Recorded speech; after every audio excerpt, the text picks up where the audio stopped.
Hello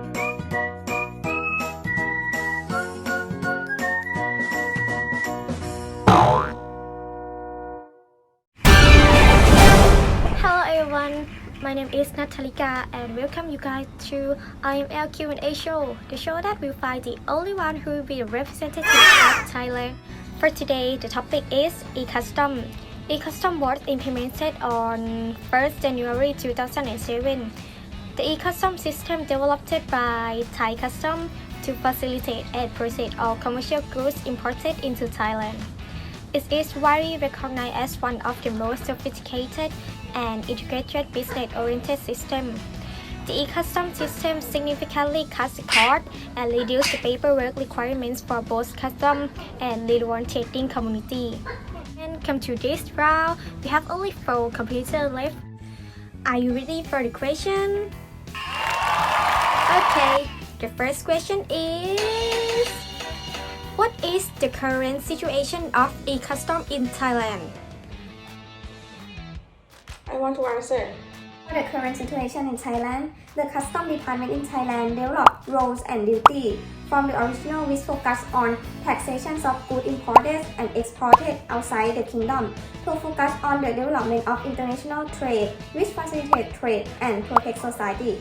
The Custom Department continuously developed the organization so that the implementation of the duty of taxation from the import and export of goods with efficiency, fairness, and transparency include the using of technology to control custom in order to protect society from unwanted goods with e-custom system to provide services to traders.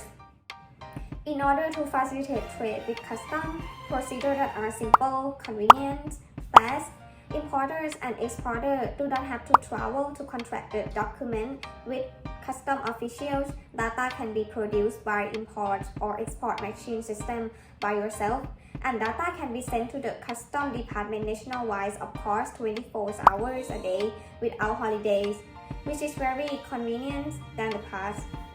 That's correct! For the second question, what is the step-by-step of e-custom for importing? I would like to answer. So let's talk about e-import.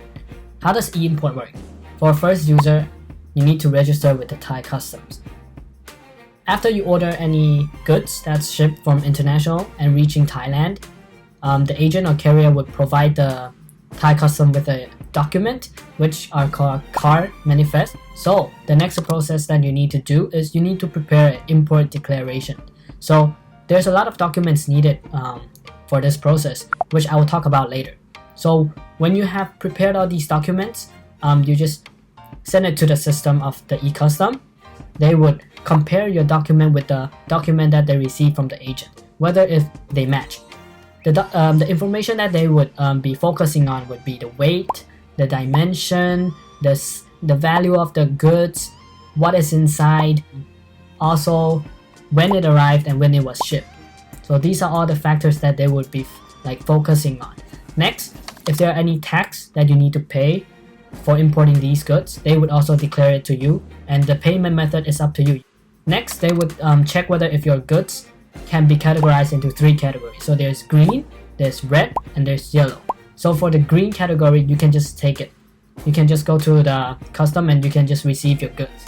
For the red though, they need to open it and they have to check it to make sure that the goods inside is what you stated, or they already think that something is wrong. So they would tell you that they would need to open it and then search through the parcels.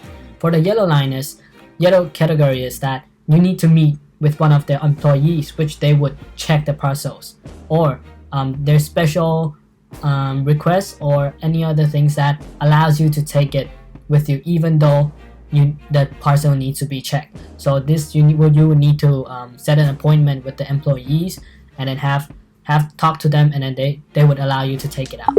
So these are all the processes of e-import. Next, let's talk about the documents needed.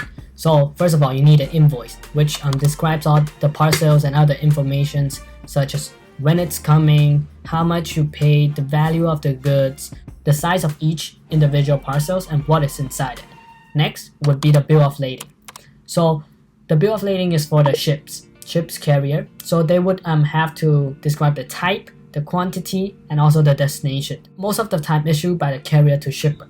So this document would allow them to match with your parcels when the high custom receive your parcels. So next would be the insurance premium invoice. So if you have any insurance, they will have to check the status of the insurance and see whether you paid it already or which method you chose. So next would be the certificate of origin. So they need to make sure where this product is coming from to ensure that it isn't illegal or it doesn't obstruct with the Thai law. Next would be if your product is it's special, so it may be hazardous or it's explosive, so you need to declare. Your answer is correct. Okay, for next question. What is the step-by-step of e-custom for exporting? I want to answer.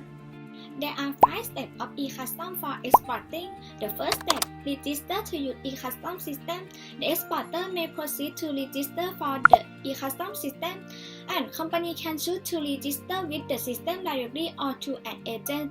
For the latter option, the agent will handle the registration, and the exporter must register with the Thai custom. Second step, review control goods.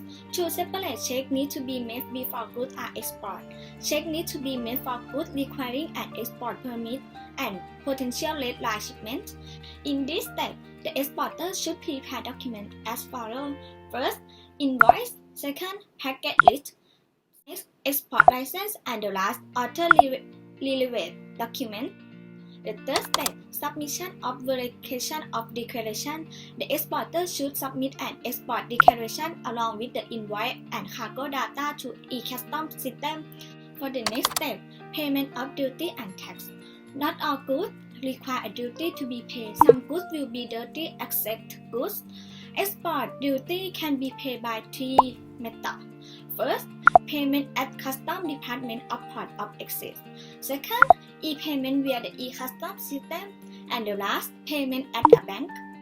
For the last step, inspection and relay of cargo, the freight forwarder should send a cargo control report to the e-custom system, which will automatically generate a report and alert the customs official if the goods are green or red line. That's correct. And the last question is, what is pro and con of this technology? I want to answer. E-custom. The first one is the tax facilitations, because e-custom is very simple, fast, and transparency. You can check with any time, and also worldwide shipping. You can ship to other countries with 24 hours, and also can review the cost of the transportations, warehouse, and also other expenses. Not only that, e-custom have the risk management in order to check and also reduce the risks. Next, also specifying the data and times to sellings and for receive the products. You can specify it by yourself. And this e-custom will do without the documents for import and export and also the payments. Last, e-custom can use PKI, digital signatures, and also radio frequency for all the process to make it very easy. Next is about the cons of the e-custom. As you know that most of the business using the paper to do the document, right? So e-custom is not familiar to them. And next, e-custom can make many mistakes because you have to fill the information to the system, right? So mistake will occur. And third one is the less customer are not willing to send the information as we request. So it will make us difficult to do the work. And the last, if we have a lot of the data, right? You have to hire many employees to fill the data for us. So it will make a lot of cost. And the solutions that I have found that you can use the smart captures to translate automatically the information. No need to hire the employees to fill the information. That's also correct. And for now, the show will end up here, and what we're going next to be continued on the next week. For today, bye bye. Thank you.